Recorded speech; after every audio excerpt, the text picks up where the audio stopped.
Hello everyone and welcome back to the Great Book of Grudges. My name is Nathan and today we're going to have a bit of an interesting conversation as there has been a bit more data mining and this seems to be for the very far future, at least that's the way I'm seeing it. You see, there has been mention of the Kingdoms of Ind in some mechanics, specifically the Cathayan caravans, and obviously that's a bit strange considering that we're still not really in the areas of Ind, as far as we've seen from the prototype map too. It's not even a playable area, but there's a few things to discuss, so let's not waste any more time and jump right in. So on screen right now we have the internal mechanic that comes with the whole Cathayan caravan, and what you can see is pretty much all the locations, most of which are available already in Warhammer 3. Those are the locations on the left hand column, most of them are areas that you can already go to, and on the right you've got the items that you'll get as a reward by sending a caravan there and initiating trade. Interestingly enough, there are a few locations that you can send the caravan to but aren't in the Game 3 map, and this is because you can't really send it to them in Game 3 right now.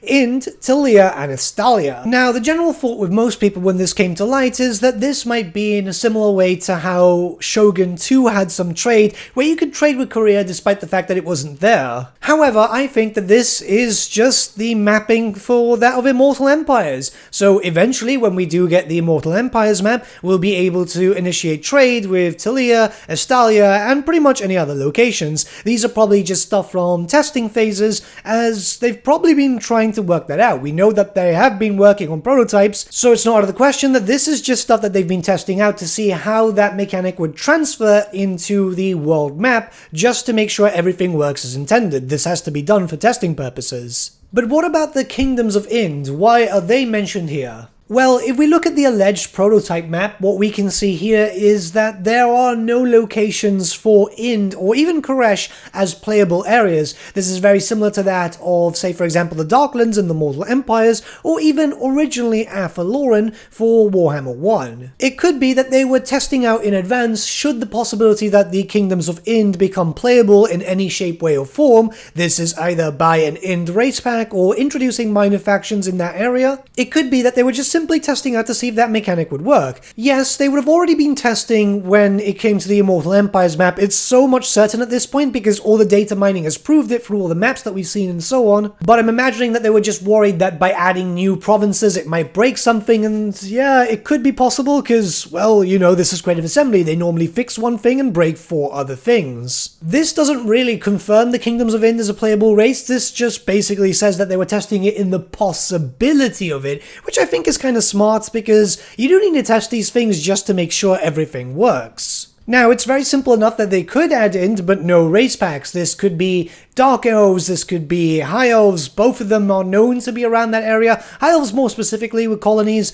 and, you know, Empire clones and so on, but I don't know, I don't think that that's the case. It's a short-term solution to add in more territories, that's for sure, but if we look to something which I discussed in December 2021, this was in regards to a job posting for CA Sophia. This is the team that was working in a Total War Saga Troy, which seems to be moved to Total War Warhammer 3, where they were looking for people who could do architecture, rendering, color theory, lighting, perspective, composition, etc. You can see all that listing right here, and this is rather important because the bottom section is what I'm mostly talking about, which is some understanding of historical and fantasy architecture design. Now, a lot of people attribute that to Chaos Dwarfs, but it seems by data mining that the Chaos Dwarfs are pretty much getting very close to release, or at least that's the hypothesis, considering that they have Warcamp advice, and we've got advice for other factions mentioning Chaos Dwarfs, so it's likely that the Chaos Dwarfs are pretty much almost done. What races and factions would need new historical or fantasy-inspired architecture design? Well, that would be races and factions that had no lore or even artwork, or very little of it at the very least, when it comes to Warhammer Fantasy to be interpreted into Total War Warhammer. That, of course, is the Kingdoms of Ind,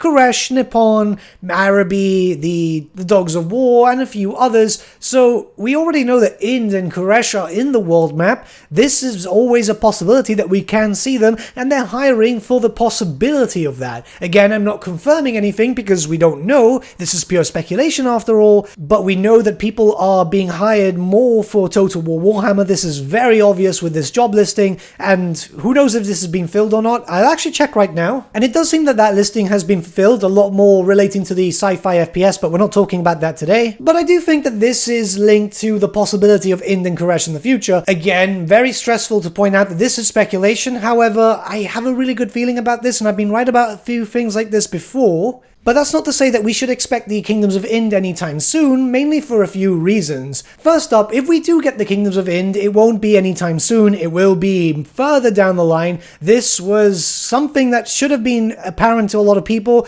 and, you know, at one point, Creative Assembly staff Andy Hall did get asked about it in an interview, and he flat out said it was not in the plans, and that's because, well, Creative Assembly aren't going to tell people that it's coming, or else people will be asking about it non-stop. This is further confirmed when you go back to around 2017, where I believe Lionheart, a very popular Total War YouTuber, asked about the Vampire Coast and he was told no. That was in an interview that he had, and look, we got the Vampire Coast later. It is not smart in a business sense for Creative Assembly to confirm something that might come down maybe a year, 2 years down the line, because there's obviously some other important matters too. You know, they've got to fix up the game with all the issues that happened at launch, they've got to release the Chaos Dwarfs because we're pretty much expecting them pretty soon at some point, I guess, and then obviously Immortal Empires and all that other stuff. There's another thing here. If you recall, during the Twist in the Twilight, well, right before that, the unit cards leaked from the Gorgon, the Jabba Scythe, and a few other things. I can't remember exactly what, but what happened there? Creative Assembly had said, well, no, that's actually from a mod, when it clearly wasn't, but hey, they even fooled me. The Kingdoms of Ind would make a possibly good DLC choice, because keep in mind that race packs, you can just add them in with 4 Legendary Lords, have everything there, and then it's done. They normally sell quite well too. I mean, a race pack sells for what, £20 more or less? So that's pretty good, all things considered, considering that a base game is £60. So for the price of a third of a base game, you're selling a DLC pack. All that's really needed is the 4 race, some Legendary Lords, a few unique mechanics that I think they probably already got in mind at this point. They're probably already sketching ideas. Now, we're not going to talk about a possible Ind faction just yet, a roster and all that, because I have been looking through the books and that eventually will come, and I have been asking people who are rather knowledgeable about the mythology of that real area, India of course, and then eventually we will dive into that, but this type of stuff takes a lot of time for research purposes. But what do you think about the whole thing regarding this data mining session? A lot of people are thinking, no, it's just going to be a trade route. A lot of people are thinking, maybe there's a chance for a DLC pack. It's pretty much in the air at the moment. I'd like to think it's a DLC pack, as I'd love to see more factions being fleshed out, maybe possible army books in the future too. Let me know your thoughts in the comments below, and let's start a bit of a discussion. I'm rather curious to know what you guys think. But with that, my friends, we've come to the end of our video. Thank you so much for watching. If you did enjoy the video, might I suggest giving the video a like, or even subscribing to the channel, as it really does help us out.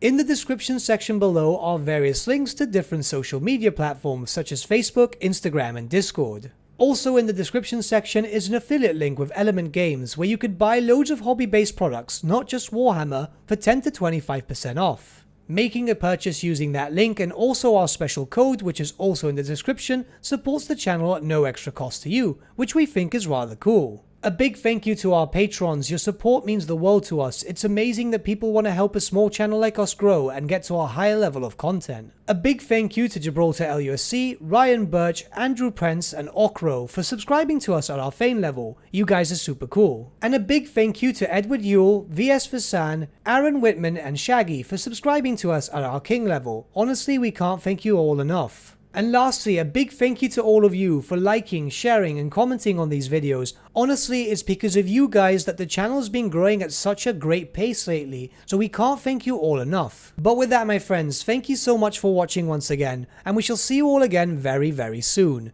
Have a good day.